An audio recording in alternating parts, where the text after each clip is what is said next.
9 capital ships, and today we're going to go through each one of them and we're going to be ranking them from worst to best in my opinion. So with that, sit back, relax and enjoy the rankings of the capital ships inside of LEGO Star Wars The Skywalker Saga. The way I will be ranking these ships is by the design of the ship, what I feel like is the best looking ship and what ship replicates the version in the movies the best. So I hope that kind of simulates the type of ranking I will be putting into this video, but with that, sit back, relax, and let's get into number 9 on the list. So for spot number 9, this is going toward the Invisible Hand, or most notably, General Grievous's ship. And the ship itself is pretty solid, however, it's a direct copy from the Out for the Count mission.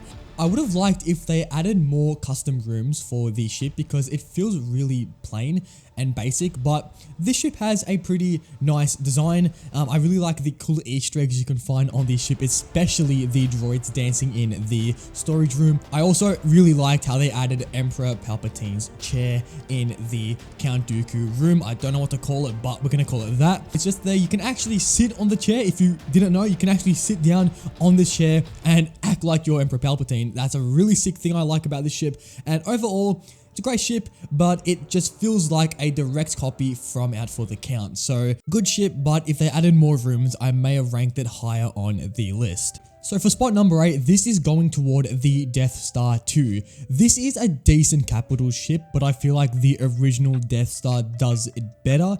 However, the ship itself is super basic. You have yourself a few rooms where you can go ahead and explore some of the unseen areas of the Death Star 2. For one, there's a room where you can see these stormtroopers just dancing and there's a green screen. That was an absolutely amazing room. There is also some fun mini games present in this capital ship, and overall it's a solid capital ship. However, I just feel like the original Death Star does it better, and it's not the biggest capital ship in the game. I will say if it was a little bit more larger and there was more rooms to explore, again like the Invisible Hand, I may have placed it a little higher on the list. The Death Star 2 only has 7 kyber bricks to get, which makes me feel like it's a little bit of filler content, but nonetheless, it's a great ship.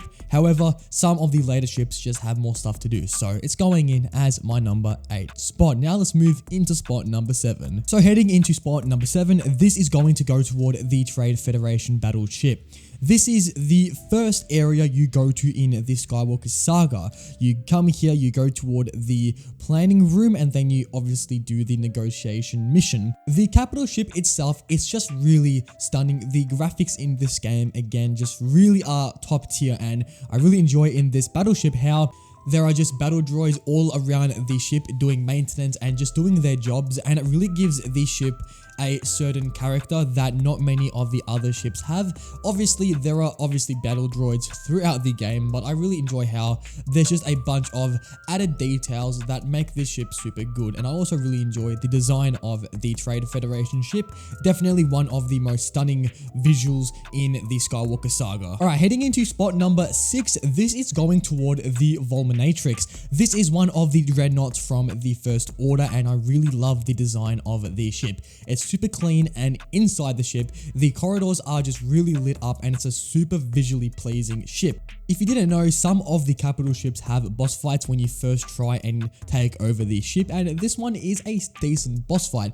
A lot of these fights, there's a flamethrower, which is the most overpowered attack any enemy can use in the Skywalker Saga. Like, this attack is just really dangerous. This ship has just a bunch of good qualities, and I also like the disco room. If you didn't know, one of the rooms in the ship has its own disco, which is just super awesome. The ship itself has a very narrow layout. If you didn't know, the ship has a massive corridor which goes through the middle of the ship, and this connects to most of the rooms where you can go upstairs, downstairs, and it's a really thought out capital ship. Now, I wish there was more to see in this beautiful ship, but nonetheless, it's a great ship, and I also really enjoy the side missions in the ship. They're super basic, but they're also really fun. So the Vulminatrix will come as our number 6 spot. So heading into spot number 5, this is going to go toward the Steadfast from the sequel trilogy. I really enjoy the design of this ship, its simplicity, and also the level design in the ship itself. There are a few really cool missions in this capital ship that overall makes it a really cool cool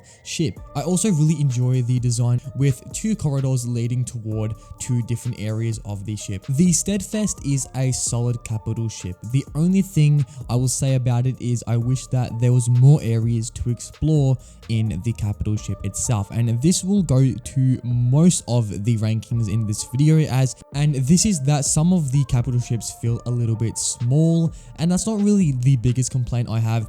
I just wish that there was more areas to explore, and just, yeah, that's pretty much the only complaint about this ship. I really like the missions in the Steadfast, and it's a really cool looking ship, so that is why I'm putting the Steadfast as the number 5 spot. So heading into spot number 4, this is going to go toward the Home 1 capital ship. I really enjoy the design of this ship and how it gives off a episode 4 vibe with the white corridors, and it really does feel like the Vader corridor scene. Overall, the ship itself has a bunch of cool areas to explore. I really enjoy the room with the Captain Fo Skulan, that boss fight room. It's a really nice looking room, and overall the aesthetic of this ship is just really cool to see. This ship is one of the more cooler aesthetic looking capital ships in the game. Although it's not the most humongous ship, it's definitely a very cool design, and I also really enjoy that it's really imaginative. It just gives the Home 1 just so much more depth, and it's definitely what I see as a solid capital ship. So this ship, or the Home 1, is coming in as spot number 4. So let's move into my top 3 capital ships. Let's go. So for our top 3, this is going to go toward the Executor, or the Snoke ship from The Last Jedi. I had originally put this as the number 5 spot, but after replaying it and just seeing this ship again, I've changed this to number 3, and there's a few reasons why. One is because I just really enjoy how fleshed out this ship is, and the design of the ship is just top tier. This is, in my opinion, the best looking ship in the game, and just look at this ship. This is just absolutely stunning. The ship itself is just super cool to look at, and inside of the ship there's just a bunch of corridors and a bunch of areas to explore, and the kyber bricks are placed such as it gives the player a chance to explore this ship in its full. The Executor, I believe, is one of the most biggest ships in the game to explore. The amount of rooms, and there's also another extra room which will lead you toward the front deck, and it's exactly like the Venator, but I just really enjoy the vibe they were going for with this ship, and it's amazing. It looks great, it is great, and the Executor is coming in as the number 3 spot. So heading into spot number 2, this is going toward the Death Star. This is one of my favorite capital ships in the game, definitely better than the Death Star 2, and the reason why is it just feels like a great open world. The amount of little Easter eggs you can find throughout this Death Star truly adds a sense of character to the open world, which makes the capital ship just feel like a really fun area to be. There's also a bunch of filler content, and obviously I really feel like a lot of capital ships have a bunch of repeated stuff. Some of the puzzles feel like they have just been, recycled, but nonetheless, this ship is a great ship visually, and the level design is also solid, and I really enjoy when an open world feels really comforting, and it really is just great to explore. Although there is only 7 kyber bricks in the Death Star, I just really enjoy the areas to explore in this capital ship, and it truly is one of my favorite capital ships in the Skywalker Saga. Alright, so for the number 1 spot, my favorite capital ship in the Skywalker Saga, this is going to go toward the Venator capital ship. This is my absolute favorite ship in the game currently, because they may add more hopefully, but right now it's the Venator. I really enjoyed the Lego Star Wars, the Clone Wars version of this ship, and the new adaptation, the Skywalker Saga's version, is just so much more vibrant. The colors are everywhere. The rooms to explore in the Venator are just great, especially the Jar Jar Binks room. I just found this room so funny, just seeing Jar Jar Binks in a Bacta tank. It's just amazing, and I really enjoy this specific room, and you may know why, but it's because it just brings back so much memories from Lego Star Wars 3. I just really have a soft spot for the Venator. This may be because of LEGO Star Wars 3, but I just really enjoy it. So that's why I'm putting the Venator as my favorite capital ship. But with that, those were my rankings of the capital ships inside of LEGO Star Wars The Skywalker Saga. And obviously there's going to be a bunch of different opinions, as the ships themselves can be enjoyed in their own separate ways. But I've just put them into a list and I thought to share them to you guys. If you have a different opinion than mine, well, leave them down below in the comments and I would love to check them out. But with that, if you guys have enjoyed, smash a like, as it does help this video spread to more viewers on the platform. And until next time, take it easy guys, and goodbye.